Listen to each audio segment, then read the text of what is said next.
When I arrived for our family trip, no one was there.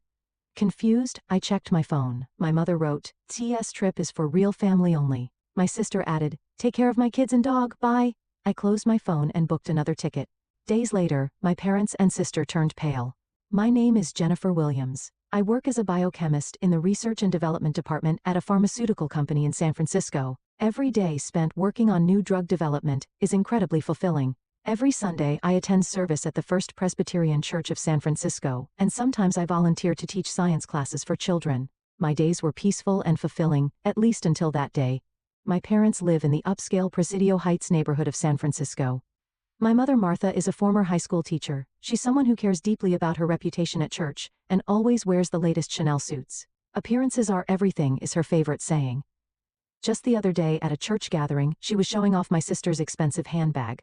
My father George runs a real estate company and makes over $300,000 a year. He has an intimidating personality and always looks down on family members. His catchphrase is, "Since I'm providing the money, it's only natural that you do as I say," and he tries to control the family with money. My sister Caroline lives in a Victorian house in Pacific Heights. She proudly tells everyone she meets about her Instagram followers, saying I'm an influencer. She spends all day taking selfies. Her husband Stephen is a middle manager at an IT company and is a workaholic. They seem to hardly have time to look after their children, 8-year-old Michael and 6-year-old Emma. Even when they're home, they're constantly staring at their laptops. I live alone in a luxury condominium in the Marina District. Though I'm not married yet, I'm content with my current life. My salary at Genentech is more than adequate, and above all, spending time with Michael and Emma brings me joy. Every weekend I buy fresh ingredients at the Ferry Building Marketplace and bake homemade apple pies with the children. Such small moments of happiness give meaning to my life. I secretly provide $500 monthly for the children's education expenses. I also make sure to help them with their studies using Khan Academy. While my parents give my sister's family monthly and support, they provide nothing for me. But I don't mind that. Weekday pickups and drop-offs for after-school activities, weekend homework support, sports days and classroom visits. I try to be there for the children as much as possible. Michael is sensitive and loves books. When I take him to the California Academy of Sciences, he's the kind of child who can spend hours in front of the exhibits. Just the other day he enthusiastically explained to me about the dinosaur exhibit. "Aunt Jenny, this is a life-sized Tyrannosaurus skeleton." My heart melted seeing his eyes sparkle with excitement. Emma, on the other hand, is bright and sociable. But her mother Caroline was too busy taking selfies and didn't even come to her daughter's ballet recital. Emma's lonely expression that day still pierces my heart. It was time to plan our annual Hawaii trip. Building sandcastles on Waikiki Beach, watching tropical fish at the aquarium, my memories with the children are my treasures. This year, my sister has apparently proposed a special family trip. Yesterday, Emma said on the phone, "Aunt Jenny, you're coming with us this year too, right? I want to build sandcastles again like last year." That innocent voice still rings in my ears. I answered, "Of course, sweetheart." Saturday morning at 9, the early summer sunlight was streaming through the large glass windows. I had arrived 30 minutes early and was waiting for my family at a cafe near the Hawaiian Airlines check-in counter, sipping a lavender honey latte. I couldn't sleep last night from excitement, and had been up since 4 a.m., checking my luggage multiple times. Next to my suitcase was a bag containing surprise gifts for the children. For Michael, I had bought the beginner telescope he'd been wanting, and for Emma, new ballet shoes and a leotard. How I had looked forward to stargazing together in Hawaii. Last weekend when I read an astronomy book with Michael, his eyes sparkled as he told me, "Hawaii has less light pollution, so you can see the Milky Way clearly." That expression of pure joy is still etched in my heart. Around me, the cheerful voices of families filled the air. I couldn't help but smile seeing a little girl pulling her parents' hands. She was wearing a pink dress just like Emma's. A long line had already formed at the counter, with everyone smiling in anticipation of their vacation. A father in a Hawaiian shirt was standing in line with his young son on his shoulders. That scene felt somehow nostalgic and a little bittersweet. 9:15, still no sign of my family. Probably my sister had overslept. It's typical of her. I remembered how last month she was 30 minutes late to the children's school observation day, and had to apologize to the teacher. I tried calling my parents on my cell phone. No answer. I tried my sister's number too. Again, no one picked up. They know the flight time. Thinking this, I checked social media. There were no new posts on my sister's Instagram. Strange. Usually she never fails to post her breakfast photos. Yesterday's post was a selfie showing off her newly purchased Gucci sunglasses. Anxiety began to grow slowly. I tried calling again. 3 times for my mother, 5 times for my sister, twice for my father. All went to voicemail. Messages weren't being read either. Something wasn't right. Had there been an accident? Or was someone ill? Sweat began to form on my palms. I took a sip of the cafe's ice water and took a deep breath. Outside the window, maintenance crew were performing their routine aircraft checks. There was something mechanically precise about their movements. 30 minutes until boarding time. The waiting area was gradually emptying. Passengers whose names were called headed toward their gates one after another. I could feel my heartbeat gradually getting faster. Hawaiian Airlines Flight 123 to Honolulu is now boarding. First-class passengers, please have your tickets ready. At that moment, my smartphone vibrated. There was a new post in the family group. When I opened the screen, I couldn't believe what I saw. By the pool at the Royal Hawaiian, a luxury hotel on Waikiki Beach, there were my parents and my sister's family, taking selfies with bright smiles. My father wore new expensive sunglasses, and my mother was dressed in a white resort dress. Michael and Emma wore slightly troubled expressions. The caption, "Arrived in Hawaii with family." The start of the best time stabbed at my eyes. Then came a message from my mother. "This trip is for a real family only. You probably wouldn't understand, but someone who isn't married and doesn't have children can't understand the true meaning of family. It's about time you stopped meddling with other people's children." An additional message arrived from my sister. "Please take care of our kids and dog. We'll be back in 2 weeks. Check my Instagram stories. Oh, and there are ingredients the kids like in the fridge, so make sure to cook for them properly. But don't take any photos, it would affect my social media image." The smiling faces of my family on the screen. Those were expressions without a trace of guilt after abandoning me. The post already had comments like, "What a wonderful family trip. Ideal family life. So envious." Each one cut into my heart like blades of ice. My father hadn't written anything. But his silence itself showed his agreement. It's always like that. Father never directly condemns. He just approves through silence. Sometimes that passive complicity leaves the deepest wounds. The surrounding bustle felt like it was from another world. Through the airport's large windows, I could see planes taking off one after another. As I watched the aircraft descending into the blue sky, I was strengthening my resolve. "Don't worry, Michael, Emma." I repeated those words in my heart many times. This isn't just about revenge. The time has come for me to do what only I can do, for their true happiness. I arrived at the luxurious house in Pacific Heights that evening. When I opened the heavy Victorian-style door, Maria the maid was standing in the living room furnished with expensive pieces. She approached me with an apologetic expression. "Miss Williams," Mrs. Peyton suddenly instructed. "It's all right, Maria. You can go home. I'll take care of things here." I heard footsteps coming down the stairs, and Michael and Emma came running out. Aunt Jenny.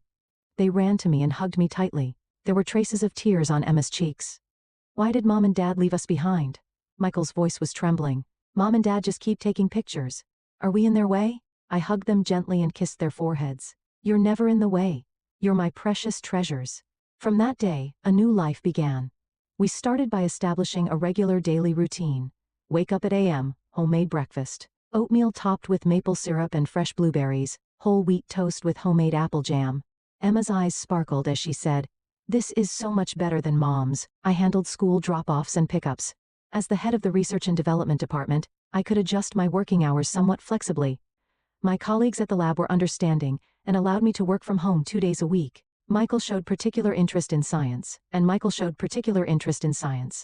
hearing about the microscopes I use in the lab. Emma made piano practice her daily routine, and I would watch over her progress while turning the sheet music pages. On holidays we went to various places. At the California Academy of Sciences, Michael would stop in front of the dinosaur exhibit and start giving detailed explanations. "Aunt Jenny, this fossil is from the late Cretaceous period." He was like a little professor. At the aquarium, Emma would quietly say, "I wonder if these fish are in Hawaii too." Those words squeezed my heart. We had picnics at Golden Gate Park. While munching on homemade sandwiches, the children gradually opened up their hearts. "Mom only smiles when taking Instagram photos," said Emma. "Dad's always on work calls. He didn't even come to my science presentation," said Michael.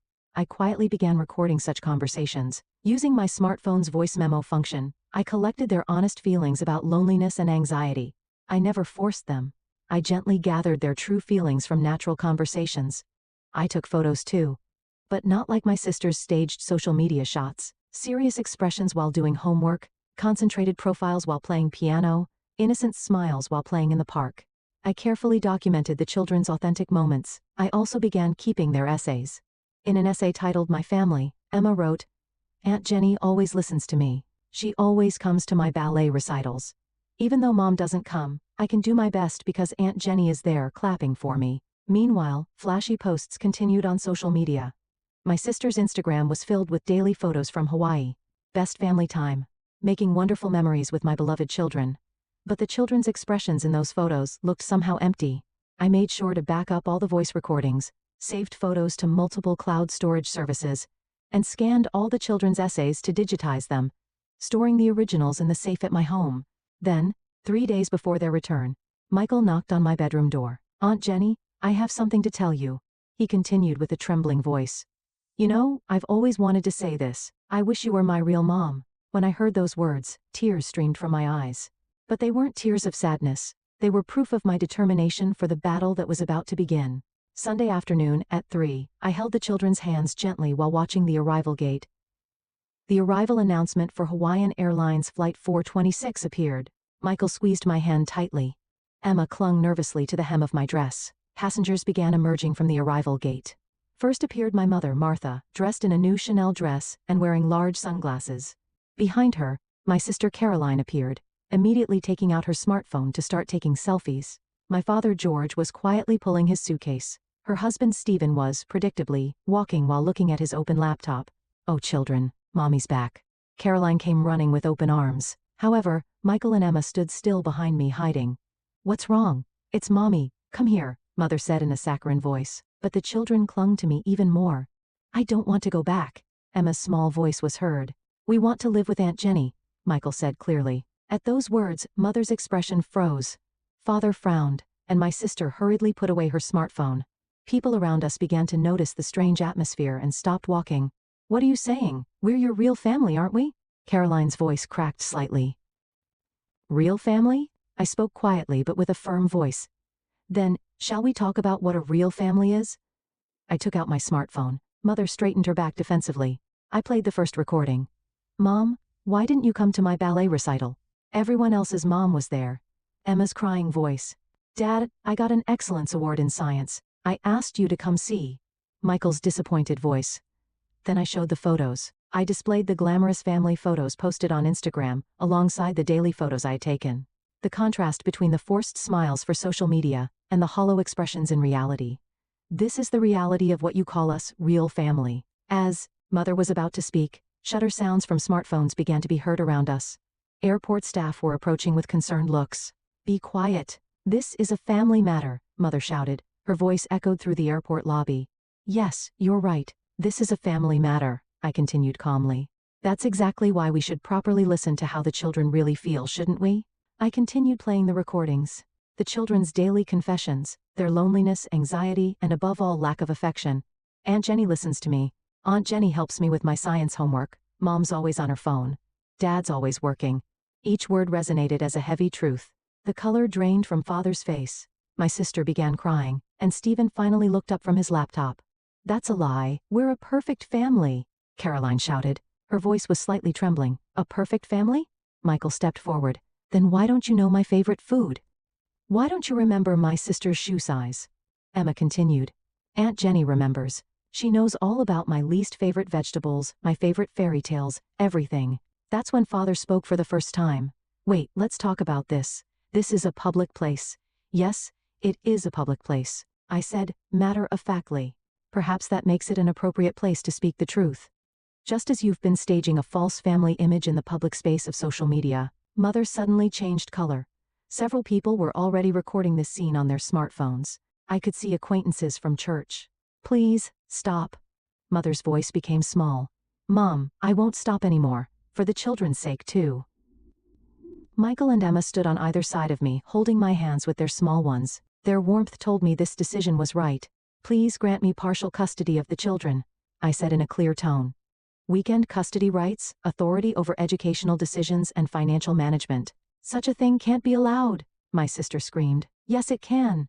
I took out a stack of the children's essays. "These are records that the school counselor has reviewed. Teachers' observations are attached as well." A heavy silence fell over the airport lobby. "Dad, Mom," Emma said in a small voice, "we want to live with Aunt Jenny, but we love you too. So, couldn't we all become a real family?" Those words began to thaw the frozen atmosphere. Father's hard expression began to crumble. Tears started flowing from Mother's eyes, ruining her makeup, but she didn't care. What have we been doing?" Mother whispered. My sister nearly collapsed to her knees, and her husband supported her.